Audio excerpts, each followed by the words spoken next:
Hi hello, मी छाया. मी सर्वांचं स्वागत करते परत एका छानशा नवीन व्हिडिओमध्ये आणि आपल्या या मराठी यूट्यूब चॅनलवरती सर्वप्रथम सगळ्यांना श्री स्वामी समर्थ. श्री स्वामी समर्थ. जे स्वामी समर्थ. सगळ्यांना आजचा दिवस छान आरोग्यदायी आनंदाचा जावा आणि तुमच्या मनातील सगळ्या इच्छा पूर्ण असे स्वामीजींनी प्रार्थना करते आणि आजच्या एका छानशा नवीन व्हिडिओला सुरुवात करते. तर स्वामींची आज पुण्यतिथी. बऱ्याच जणांचं गुरुचरित्राचं पारायण सुरू आहे. बरेच जण घरी सुद्धा पारायण करतात आणि केंद्रात सुद्धा पारायण केले जाते.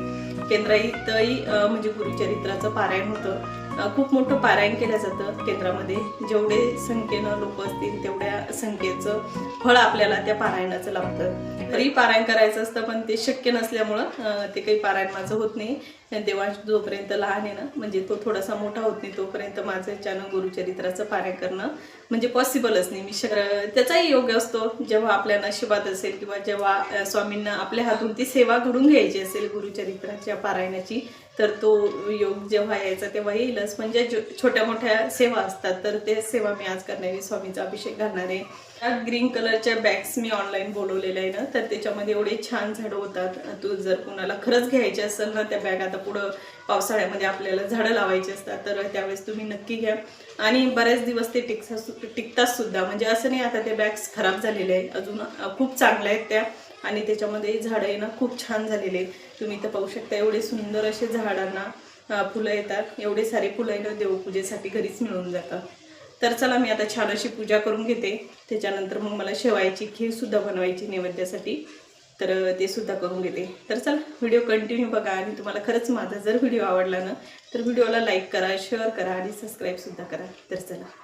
तर इथं देवांची ना छान आंघोळ घालून दिलेली आहे. तर इथं देवांशीने टी व्ही पाहतोय. आता त्याला सुट्टा लागलेला आहे ना, तर मग तिचं काही ना काही खेळणं सुरू असतं. तर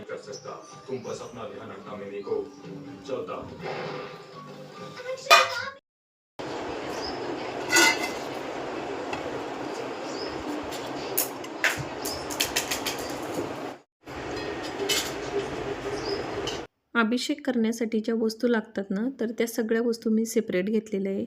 त्याच्यामध्ये दूध लागतं, दही लागतं, तूप लागतं, साखर लागते, मध लागतं आणि दहीसुद्धा लागतं. असे 5-6 पदार्थ मिळून आपण ते एकत्र करूनही सुद्धा अभिषेक करू शकतो किंवा सेपरेट म्हणजे वस्तू घेऊनसुद्धा अभिषेक करू शकतो. तर इथं मी छान असं दुधानं पहिले अभिषेक करून घेतलेला आहे. त्याच्यानंतर चंदन पावडरनं अभिषेक करून घेतलेला आहे. त्याच्यानंतर तूप टाकूनसुद्धा अभिषेक करून घेतलेला आहे.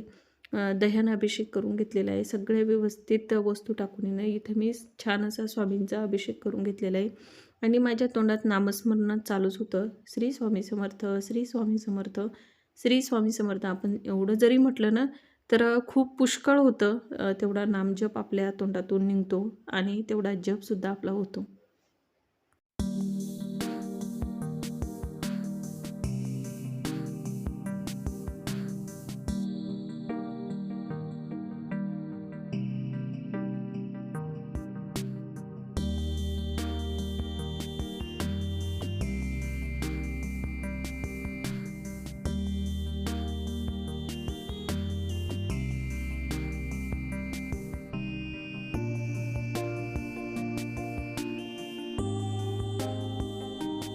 तर चला, इथं माझी छान अशी देवपूजा करून झालेली आहे. मला आता नैवेद्य दाखवायचा होता पण सकाळी स्वयंपाक केलेला आहे ना, तर मी तो स्वयंपाक काही नैवेद्यामध्ये ठेवणार नाही. तर इथं मला आता थोडीशी शेवायची खीर बनवायची होती तर तीच मी बनवून घेते, कारण मग लवकर पण होते आणि लवकर मला 12 वाजेच्या अगोदर नैवेद्यसुद्धा दाखवून देता येईल, कारण 12 वाजेच्या नंतर ना सहसा नैवेद्य दाखवायला चालत नाही. तर चला मी आता इथं पटकन आहे ना शेवायची खीर बनवते.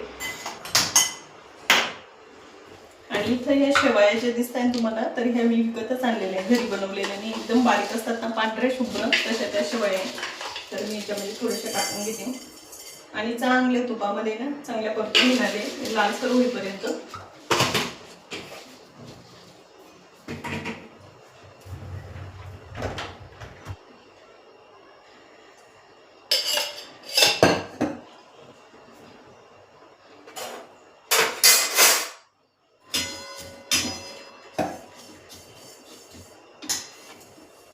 तर इथं खिरीमध्ये टाकण्यासाठी काजू आणि बदामी ना मी चाकूच्या साहाय्याने थोडेसे बारीक बारीक तुकडे करून घेतलेले.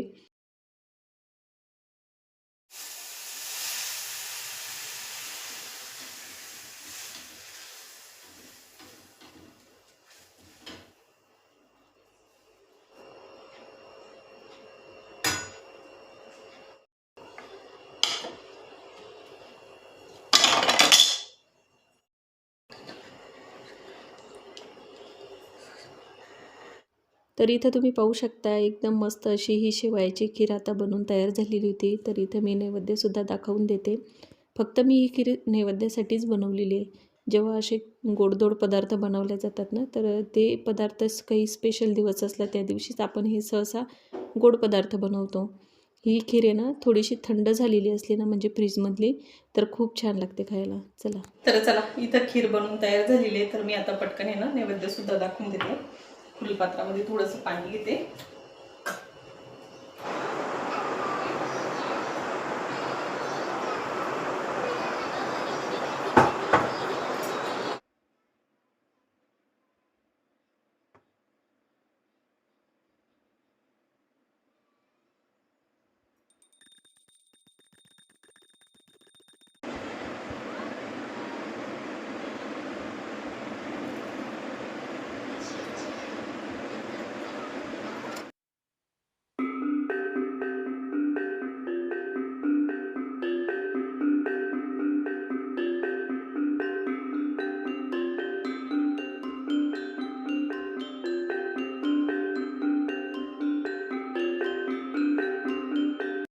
कालचा व्हिडिओ काही कंटिन्यू करता आला नाही, म्हणजे ज्या दिवशी स्वामींची पुण्यतिथी होती ना तर त्या दिवशीचा. तर हे दुसऱ्या दिवशी घेतलेलं शूट आहे. तर इथं मी तुमच्यासोबत आहे ना फणसाची रेसिपी शेअर करते आहे.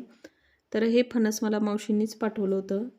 सकाळीच हे फणस मावशींनी तोडलं आणि मग मला माझ्यासाठी थोडंसं पाठवून दिलेलं होतं. म्हणजे मीच त्यांना सांगितलं जास्त पाठवू नका, कारण दोघांसाठी काही जास्त लागत नाही.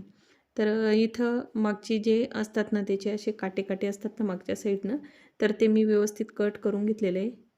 कट करताना मी थोड्याशा मोठ्या अशा फोडी ठेवत असते, एकदम म्हणजे छोट्या छोट्या फोडी असतात ना, तर तशा फोडीने करायच्या. अशा थोड्याशा मोठ्या साईजच्या फोडी करायच्या आणि या फोडी आपल्याला तेलामध्ये तळून घ्यायच्या आहे.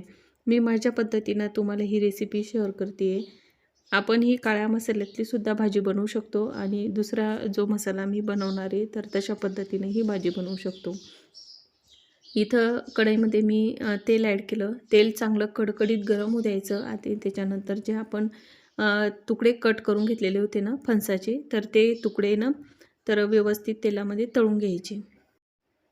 लालसर होईपर्यंत आपल्याला हे फणसाचे तुकडे व्यवस्थित तळून घ्यायचे. एकदम लाल पण येऊ द्यायचे, म्हणजे थोडासा त्याला ब्राऊन कलर आला पाहिजे अशा पद्धतीने ते तळून घ्यायचे.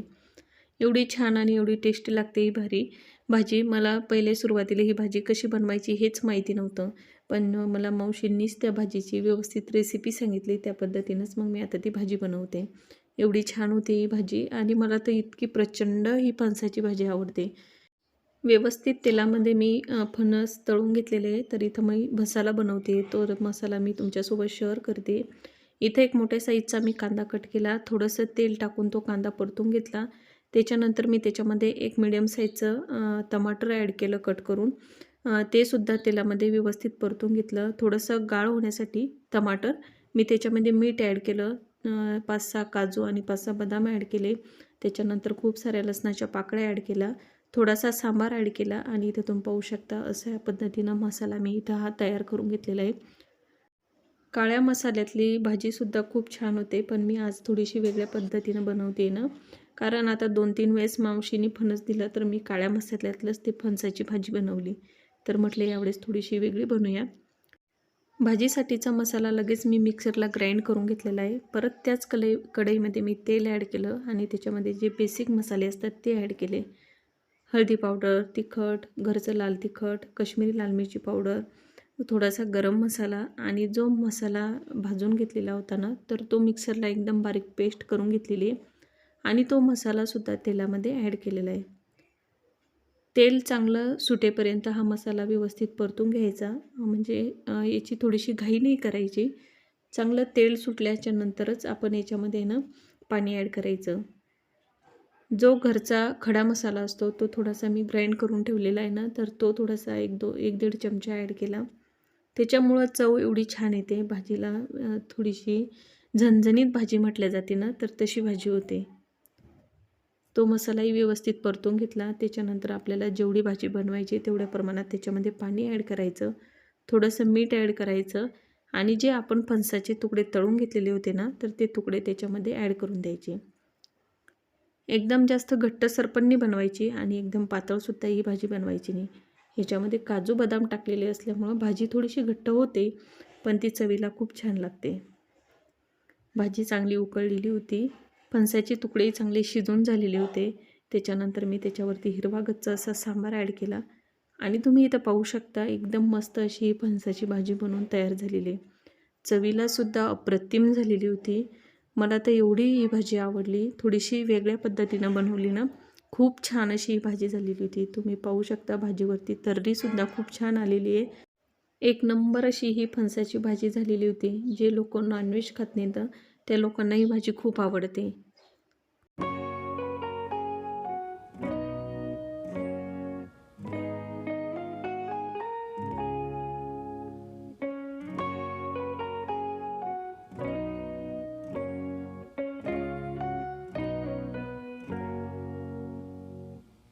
घरातले सगळे कामं आवरून झाले, स्वयंपाकसुद्धा करून झाला. छान आज मी तुमच्यासोबत रेसिपीसुद्धा शेअर केलेली फणसाच्या भाजीची. कामं आवरून झाले. माझ्याकडं थोडासा वेळ होता, तर मला थोडंसं बेडरूममध्ये ना थोडंसं पुसपास करायची होती. फर्निचर केलं म्हणजे स्वच्छता करण्याची गरज नाही असं बिलकुल नाही. खूप स्वच्छता करावी लागते. फर्निचरवरती जे डाग पडतात किंवा जे हात लावले जातात, लहान मुलं घरात असले तर साहजिक ह्या गोष्टी होतात. घडी-घडी कपाटं उघडतात आणि त्यांच्या हाताचे डाग त्या कपाटांना पडतात. तर अधूनमधून आपल्याला ते पुसावेच लागतात. नाही पुसलं तर मग जास्त खराब होतं आणि वेळसुद्धा जास्त लागतो. तर मग मी अधूनमधून जेव्हा मला असं वाटलं की आता खूप खराब झालेलं आहे आणि माझ्याकडे वेळ आहे, तर मी ते काम लगेच करून घेत असते. जास्त वेळ न लावता किंवा जास्त वेळ न देता झटपट असं मी 15-20 मिनटात ते सगळं आवरून घेत असते. इथं हा एक टेबल टेकवलेला आहे. जेव्हा फर्निचर केलं तेव्हाच हा टेबल बनवून घेतलेला आहे छोटासा. तर त्याच्यावरती मी हा ग्रीन कलरचा ओरिजिनल जो प्लॅन्ट असतो ना, तर तो ठेवत असते. पण याच्यावरती मला आर्टिफिशियल प्लॅन्ट टेकवायचा आहे ना, तर मी तसं तुम्हाला पुढं दाखवतेच. त्याच्यासाठीचं माझ्याकडे हे तांब्याची एक छोटीशी टाकी आहे, म्हणजे आपण त्याला कुंडी म्हणू शकतो. तर ती कुंडी मीच पहिले स्वच्छ धुवून घेतली आणि ती पुसून घेतलेली आहे तांब्याची असल्यामुळं, नाही तर मग त्याला डाग पडतात. इथं तुम्ही पाहू शकता हा आर्टिफिशियल मी एक प्लॅन्ट बोलवलेला आहे. खूप दिवसापासून बोलवलेला आहे, पण ते काही माझ्याच्यानं म्हणजे करणंही होत नव्हतं आणि माझ्या लक्षात पण नव्हतं. दिसायलाही खूप सुंदर आहे. फक्त ₹131चा हा प्लॅन्ट मी ऑनलाईन बोलवलेला आहे. ऑफर चालू होती ना, तर तेव्हाच ते बोलवलेलं आहे. खूप स्वस्तामध्ये हा प्लॅन्ट मला त्यावेळेस मिळालेला आहे.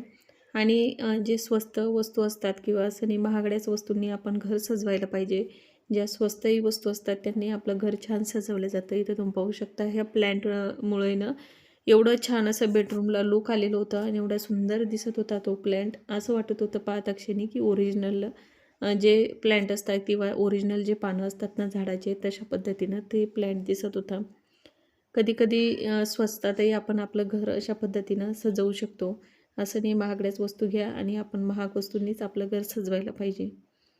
टेबलवरती ना मी असा एक कपडा टाकत असते, म्हणजे टेबल जास्त खराब होणार नाही आणि झाला तरी कपड्यावरतीच धूळ बसणार. तर मग कपडा स्वच्छ धुवून घेतला जातो. इथं तुम्ही पाहू शकता ह्या प्लॅन्टमुळं एवढा छान लूक आलेला होता बेडरूमला आणि दिसायला एकदम भारी दिसत होता. आपण थोडासाही जरी असा घरामध्ये बदल केला किंवा घरामध्ये अशी नवीन काही वस्तू एक जरी आणली, तरी त्या वस्तूमुळं त्या घराला किंवा त्या रूमला वेगळंच लूक येतं. बेडरूममधल्या वस्तू त्याच आहे. बेडरूममध्ये दुसरा तर काही फारसा बदल केला नाही. फक्त एक प्लॅन्ट मी बेडरूममध्ये ठेवलेला आहे. तर त्याच्यामुळं बेडरूममध्ये एकदम पॉझिटिव्हिटी वाइब्स तयार झालेल्या होत्या. म्हणजे बेडरूममध्ये आलं ना एकदम फ्रेश वाटत होतं. असे छोटे छोटे बदल आपल्या घरामध्ये असणं आवश्यक आहे. त्यामुळे आपलं मनही फ्रेश राहतं आणि दिवससुद्धा आनंदात जातो. तर चला, इथं माझी पूर्ण रूम आहे ना व्यवस्थित सेट करून झालेली आहे. ह्या रूममध्ये मी काही जास्त गजबज केलेली नाही, म्हणजे एकदम मोकळी मोकळी रूम म्हणतं ना, तर तशी ठेवलेली आहे. आणि इथं हा नवीन प्लॅन्ट टेकवलेला आहे, आर्टिफिशियल आहे आणि दिसायलाही खूप सुंदर दिसतोय. कसा वाटला ना हा प्लॅन्ट हे मला तुम्ही नक्की कमेंट करून सांगा. तर चला, आय होप तुम्हाला माझा आजचा हा व्हिडिओ आवडला असेल. व्हिडिओ आवडला असेल ना, व्हिडिओला जरूर लाईक करा. भेटू आपण अशाच एका छानशा नवीन व्हिडिओमध्ये. तोपर्यंत तुम्ही स्वतःची काळजी घ्या. श्री स्वामी समर्थ. जय जय स्वामी समर्थ. सगळ्यांना बाय.